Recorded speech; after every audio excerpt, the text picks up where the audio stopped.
are the God who was, who is, and is to come.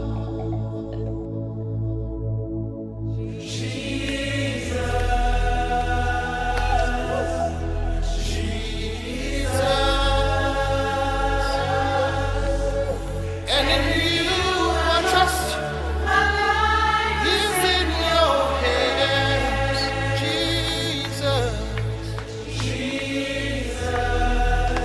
You are the miracle working God. And you are Yahweh. You are Yahweh. Yit Gadal Shmo Hu Malhuto. Yit Gadal Shmo Hu Malhuto. Que son nom et son royaume soient manifestés. Mesdames, Messieurs, merci de suivre votre enseignement Jésus-Christ, lumière des nations.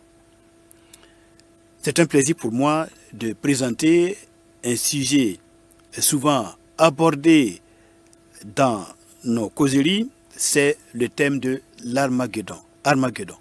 Et nous allons voir qu'est-ce que Armageddon. Qu'est-ce que Armageddon? L'intérêt d'en parler, c'est que Armageddon est en connexion avec la venue du royaume de Dieu sur terre par la personne de Christ. Donc le thème de Armageddon est en relation avec l'évangile du royaume. Mieux nous en connaissons et mieux sera saine notre foi. Alors, selon le livre de l'Apocalypse, la colère de Dieu, un jour, va se déverser sur ses ennemis, sur les ennemis du Dieu vivant, c'est-à-dire ceux qui ne font aucun cas de ses commandements et qui violent la justice de sa parole, les saintes écritures. Ceux qui ignorent complètement sa volonté et ce qu'il nous recommande comme modèle de vie conformant à ses instructions dans la loi de Moïse et dans les psaumes et dans les évangiles, eh bien, toutes ces personnes, si elles ne passent pas par la repentance, s'il n'y a pas un changement de comportement, eh bien, si cela va jusqu'à la fin de leur vie, cela sera considéré comme une inimitié à l'égard du Dieu vivant et donc par conséquent, comme réaction, comme seule réaction possible de Dieu, c'est de déverser sa colère sur tous ses ennemis. Non seulement Armageddon parle du moment et du lieu où Dieu va déverser sa colère sur ses ennemis, mais aussi sur les ennemis du peuple de Dieu. C'est clair que ceux qui haïssent le Seigneur, ceux qui rejettent ses paroles, ses commandements et les Saintes Écritures, rejettent aussi du même coup les enfants de Dieu. Alors, lorsque nous lisons les Saintes Écritures, lorsqu'on essaie de faire un repérage du mont Armageddon, eh bien, c'est dans le livre de l'Apocalypse au chapitre 16, le verset 16, que ce mot Armageddon a été utilisé et c'est la seule fois où on trouve mentionné ce mot Armageddon. Apocalypse chapitre 16, le verset 16. Alors, pour avoir une idée du contexte, nous allons lire Apocalypse 16 en commençant par le verset 13 jusqu'au verset 16. Et j'ai vu sortir de la bouche du dragon et de la bouche de la bête et de la bouche du faux prophète 3 esprits impurs, semblables à des grenouilles. Car ce sont des esprits de démons qui font des prodiges et qui vont vers les rois de toute la terre, afin de les rassembler pour le combat du grand jour du Dieu Tout-Puissant. Verset 16. Et ils les rassemblèrent dans le lieu appelé en hébreu Armageddon. Ils les rassemblèrent dans le lieu appelé en hébreu Armageddon. Donc, les esprits impurs qui sortent de la bouche du dragon, de la bête et du faux prophète la trinité satanique, ces trois esprits qui sont semblables à des esprits de grenouille et qui vont vers les rois de la terre pour les rassembler pour le grand jour du combat du Dieu Tout-Puissant. Et les esprits impurs vont rassembler ces grandes nations, ils vont les rassembler dans un lieu pour la bataille contre Dieu, dans le lieu appelé Armageddon en hébreu. Et lorsqu'on examine les Saintes Écritures, on se rend compte que cette bataille Armageddon aura lieu au début du règne messianique. Alors, lorsqu'on essaie d'analyser, d'examiner le mot Armageddon, pour bien en comprendre le sens, on se rend compte que c'est un mot, en fait, hébreu, qui est combiné, voyez, de deux mots. Voilà, il est combiné par deux mots et ensuite translittéré en grec. Les deux mots qui sont combinés, c'est le mot Ar, en hébreu qui veut dire montagne, et Megiddo, nous allons le voir, Megiddo qui signifie invasion. Ar, montagne, et Megiddo, invasion. Bien. Parlant de de Magidon ou de Megiddo, telle qu'elle est connue dans le livre du prophète Zacharie au chapitre 12, le verset 11, c'était autrefois une ville cananéenne, en ce qui concerne l'histoire, c'était une ville cananéenne située au sud-est du mont Carmel. Aujourd'hui, c'est à Haïfa. À l'origine, elle a été conquise, disons-le, par Josué. Et nous lisons cela dans Josué chapitre 12 à partir du verset 21. Josué a conquis cette ville qu'on appelle Megiddo et elle a été donnée à la tribu de Manassé. On le voit dans Josué chapitre 17 verset 11. Donc elle a été donnée à la tribu de Manassé comme étant son héritage perpétuel en tant que fils de Joseph. Alors, disons que depuis cette époque, cette vallée, donc la vallée de Megiddo, elle a été le lieu de nombreux conflits militaires. Ça a été le lieu de nombreux conflits militaires. Voilà, la vallée de Megiddo. Par exemple, on sait que la cavalerie du roi Salomon y était autrefois stationnée. Et elle était prête à être envoyée pour défendre les frontières nord d'Israël contre les envahisseurs étrangers. Toute la région de l'ancien Israël, on est toujours dans l'historique, toute la région de l'ancien Israël reliait diverses routes commerciales entre l'Europe, l'Afrique et l'Asie. Et celui donc qui contrôlait l'Israël ancien, eh bien, ce pouvoir-là, cette puissance, avait une mainmise puissante sur l'économie mondiale de l'époque. En fait, lorsque nous rentrons même dans l'hébreu, on comprend que le mot route, contrôler une route, voilà, le mot route signifie conquérir. Voilà. Lorsque on parle d'une route, eh bien, on pense, ça évoque immédiatement la conquête. Maintenant, en l'an 609 avant le Seigneur Jésus-Christ, rappelez-vous, le roi Josias du royaume du sud, c'est-à-dire le royaume de Juda, voilà, il a été vaincu, le roi Josias a été vaincu et tué sur cette colline fortifiée de Megiddo, voilà, Armageddon, voilà, sur la montagne de Megiddo, par le pharaon Nécho II. On dit souvent pharaon Nécho II ou bien pharaon Néchao II. Donc c'est celui-là qui a tué le roi Josias, justement, à cet emplacement-là, voilà, à cette colline fortifiée de Megiddo. Donc vous avez la vallée et vous avez la colline. C'est pour ça qu'on a l'association des deux mots à Megiddo. Alors cette défaite, eh bien, a été ressentie, la défaite du roi Josias en l'an 609 avant Jésus-Christ, défait par le roi, par le pharaon Néchao II. Eh bien, cette défaite a été ressentie comme une grande catastrophe. Et c'est en souvenir de cette grande catastrophe-là que le mot Armageddon a ensuite été employé pour qualifier une destruction totale. Donc, on rappelle que ce terme n'apparaît qu'une seule fois dans la Bible, dans le livre de l'Apocalypse, chapitre 16, verset 16. Et il parle d'un événement à venir, probablement au début de l'ère messianique. Ils les rassemblèrent au lieu appelé en hébreu Armageddon. Le rassemblement des rois de la terre, annoncé en ce lieu à Armageddon, c'est un résultat du déferlement de la 6e et de la 7e coupe. Vous voyez, les deux coupes, la 6e et la 7e, qui ont été déversées par les anges de Dieu. Et ces deux coupes-là, la 6e et la 7e, eh bien, annoncent les derniers plans qui vont mener la fureur de Dieu à son terme.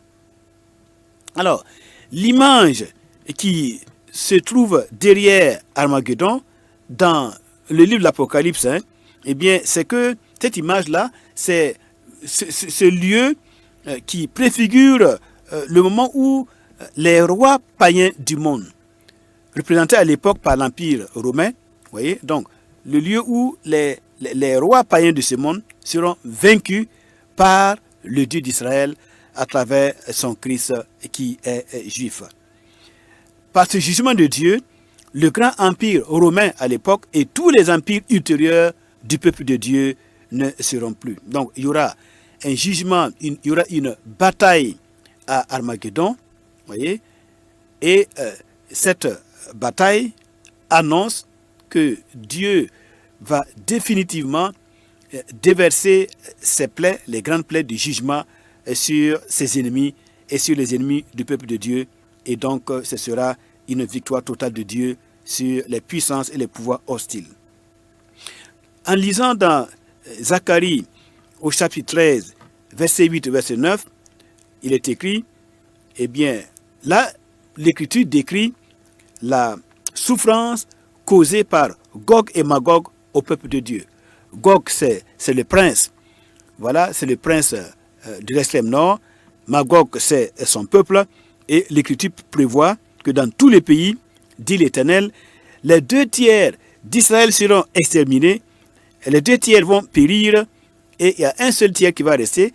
Et ça sera dû à l'attaque que Gog et Magog vont faire sur l'attaque qu'ils vont mener contre le peuple de Dieu.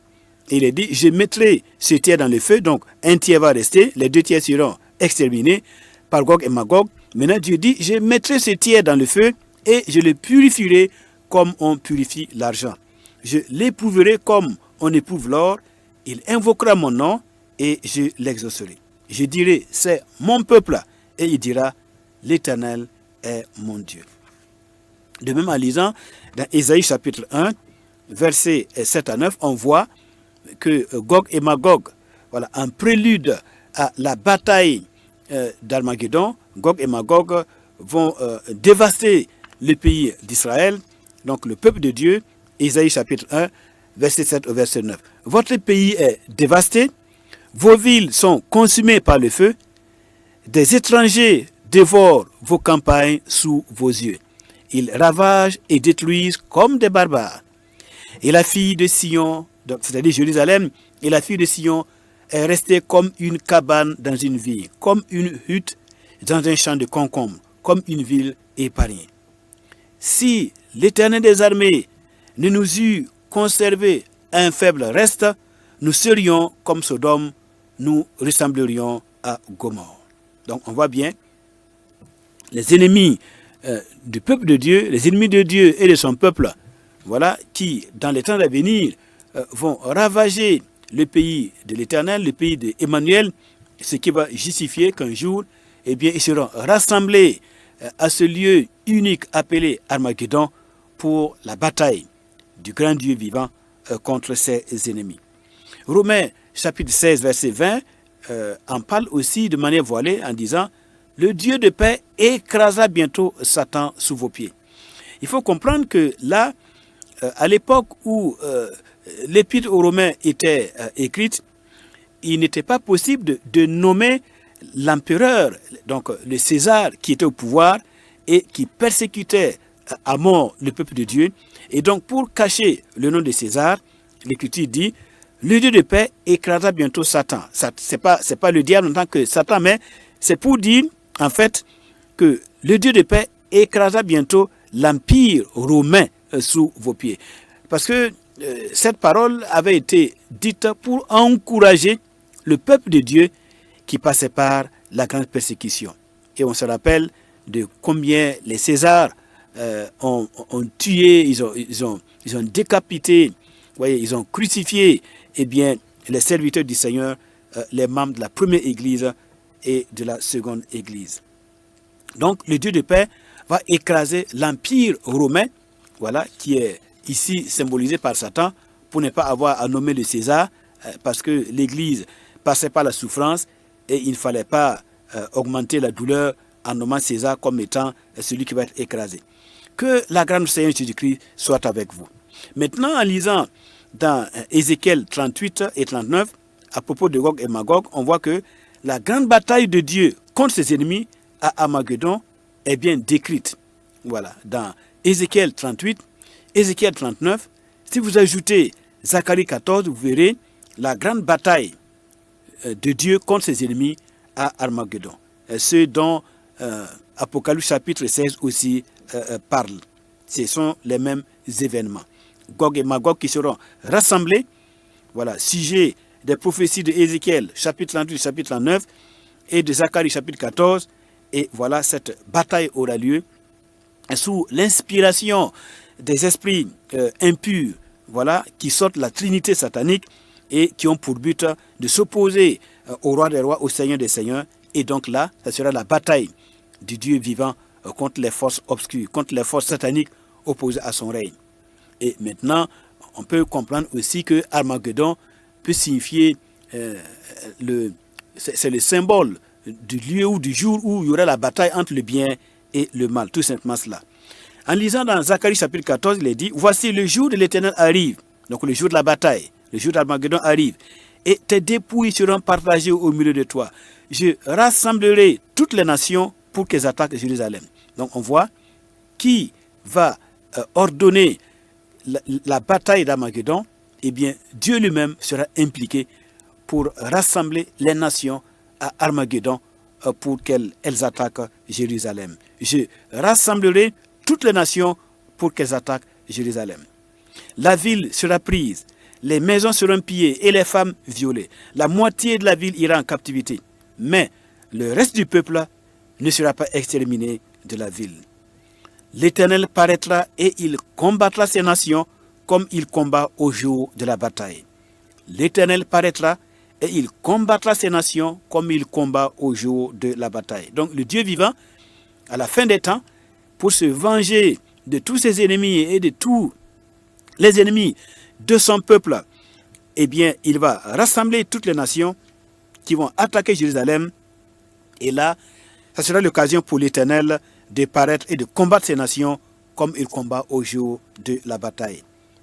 Ses pieds, donc les pieds de l'Éternel, se poseront en ce jour sur la montagne des Oliviers qui est vis-à-vis de Jérusalem, du côté de l'Orient. Alors, on se rappelle que ici, l'Éternel qui paraît et dont les pieds se posent sur Jérusalem, sur la montagne des Oliviers, il est question, en fait, c'est une allusion au Seigneur Jésus. Vous savez qu'il est parti, il est monté au ciel. Vous voyez, lorsqu'il a conduit les disciples jusqu'à la montagne des Oliviers, c'est de là qu'il a été enlevé au ciel. Et c'est de là aussi, les anges l'ont dit, il va revenir de la même manière que vous l'avez vu aller au ciel. Donc il va revenir et ses pieds vont se poser sur la montagne des Oliviers. Donc l'Éternel qui apparaît, l'Éternel qui paraît, c'est le Messie qui revient, c'est Jésus-Christ qui revient, c'est la parousie de Christ. Et ses pieds vont se poser en ce jour-là sur la montagne des Oliviers, qui est vis-à-vis de Jérusalem du côté de l'Orient. La montagne des Oliviers se fendra par le milieu à l'Orient et à l'Occident. Il se formera une très grande vallée. Une moitié de la montagne reculera vers le septentrion et une moitié vers le midi. Vous fuirez alors dans la vallée de mes montagnes, car la vallée des montagnes s'étendra jusqu'à Azlel. Vous fuirez comme vous avez fui devant le tremblement de terre au temps d'Osias, roi de Juda. et l'Éternel mon Dieu viendra et tous ses saints avec lui. En ce jour-là, il n'y aura point de lumière, il y aura du froid et de la glace. Nous sommes en train de lire les événements qui vont se passer pendant la guerre de Armageddon et comment Dieu va descendre lui-même en la personne du Mashiach et les moyens qu'il va utiliser pour vaincre ses ennemis. Ce sera un jour unique connu de l'Éternel. Jour unique de l'Éternel appelé le Yom Adonai. Et qui ne sera ni jour ni nuit. Mais vers le soir, la lumière paraîtra. Donc le jour de la bataille d'Armageddon, là, voilà. Vers le soir, la lumière va paraître. En ce jour-là, des eaux vives sortiront de Jérusalem et couleront moitié vers la mer orientale, moitié vers la mer occidentale. Il en sera ainsi été et hiver. L'Éternel sera roi de toute la terre en ce jour-là. L'Éternel sera le seul éternel et son nom sera le seul nom. Donc la bataille d'Armageddon va permettre à Dieu de vaincre tous ses ennemis et de supprimer toute idolâtrie sur la terre. Et le nom d'aucun autre Dieu, d'aucune autre idole, d'aucune autre force ou puissance ne sera invoqué sur toute la terre. Non, c'est l'Éternel, le Dieu de nos pères Abraham, Isaac et Jacob, le Père de gloire du Seigneur Jésus-Christ, c'est son nom seul qui sera proclamé et sera roi sur toute la terre. Jérusalem sera en sécurité. Voici la plaie dont l'Éternel frappera tous les peuples qui auront combattu contre Jérusalem. Leur chair tombera en pourriture tandis qu'ils seront sur leurs pieds. Leurs yeux tomberont en pourriture dans leurs orbites et leur langue tombera en pourriture dans leur bouche. En ce jour-là, l'Éternel produira un grand trouble parmi eux. L'un saisira la main de l'autre et ils lèveront la main sur les uns sur les autres. Juda combattra aussi dans Jérusalem et l'on amassera les richesses de toutes les nations d'alentour, l'or, l'argent et des vêtements en très grand nombre. La plaie frappera de même les chevaux, les mulets, les chameaux, les ânes et toutes les bêtes qui seront dans ces champs. Cette plaie sera semblable à l'autre. Tous ceux qui resteront de toutes les nations venus contre Jérusalem monteront chaque année pour se prosterner devant le roi, l'Éternel des armées, et pour célébrer la fête des tabernacles. S'il y a des familles de la terre qui ne montent pas à Jérusalem pour se prosterner devant le roi, l'Éternel des armées, la pluie ne tombera pas sur elle. Si la famille d'Égypte ne monte pas, si elle ne vient pas, la pluie ne tombera pas sur elle. Elle sera frappée de la plaie dont l'Éternel frappera les nations qui ne monteront pas pour célébrer la fête des tabernacles. Ce sera le châtiment de l'Égypte, le châtiment de toutes les nations qui ne monteront pas pour célébrer la fête des tabernacles. Donc on voit l'issue de la guerre d'Armageddon. C'est le Dieu vivant qui va soumettre toutes les nations à sa seigneurie, à son autorité, pour pouvoir se révéler comme étant le seul vrai Dieu sur toute la terre, le seul Dieu juste et qui sauve, qui appelle tous les hommes, toutes les nations, toutes les familles des peuples à la repentance, parce qu'il aime toutes les nations, il aime tous les peuples, mais si c'est obligé, si il a le devoir, l'obligation, eh bien, d'imposer sa domination, il est obligé de le faire parce qu'il n'y a qu'un seul Dieu, un seul vrai Dieu qui juge toute la terre. Eh bien, dans Apocalypse chapitre 20, verset 7 verset 10, nous lisons ceci. Quand les 1000 ans seront accomplis, Satan sera relâché de sa prison et il sortira pour séduire les nations qui sont aux quatre coins de la terre, Gog et Magog, afin de les rassembler pour la guerre. Leur nombre est comme le sable de la mer, et ils monteront, et ils montèrent sur la surface de la terre, et ils investirent le camp des saints et la ville bien-aimée. Mais un feu descendit du ciel et les dévora, et le diable qui les séduisit fut jeté dans les temps de feu et de soufre où sont la bête et le faux prophète. Et ils seront tourmentés jour et nuit au siècle des siècles. Donc, mesdames, messieurs, l'histoire qui se déroule à nos yeux, eh bien, l'histoire qui se déroule sous nos yeux va aboutir à la guerre d'Armageddon. Et cette guerre d'Armageddon, eh bien, va être l'occasion pour le Dieu vivant de montrer, comme il a fait dans l'Égypte ancienne, au temps de Pharaon, au moment où les enfants d'Israël étaient esclaves en Égypte, et où Dieu a châtié les dieux de l'Égypte pour montrer qu'il est le seul vrai Dieu sur toute la terre, eh bien, Armageddon sera aussi, dans les temps derniers, Armageddon sera l'occasion pour Dieu de se révéler comme le seul vrai Dieu en imposant sa souveraineté, sa domination, sa puissance sur toute autre puissance, sur tout autre nom qui peut être nommé dans le siècle présent et dans le siècle à venir. vivement que son nom soit sanctifié et que son royaume vienne par Jésus-Christ, notre Sauveur. Mais pour nous qui avons fait alliance avec le Dieu de paix, le Dieu de bonté, le Dieu de justice, le Dieu d'amour, eh bien, nous échappons à tous ces châtiments, nous allons échapper à tous ces châtiments, nous serons accueillis dans son royaume comme les princes et les sujets du règne messianique qui vient. À Dieu, notre Père, par Jésus-Christ, notre Sauveur, soit l'honneur et la gloire et la richesse dans tous les siècles et dans tous les âges, par Jésus-Christ, notre Sauveur. Amen. You are Yahweh. You are Yahweh. You are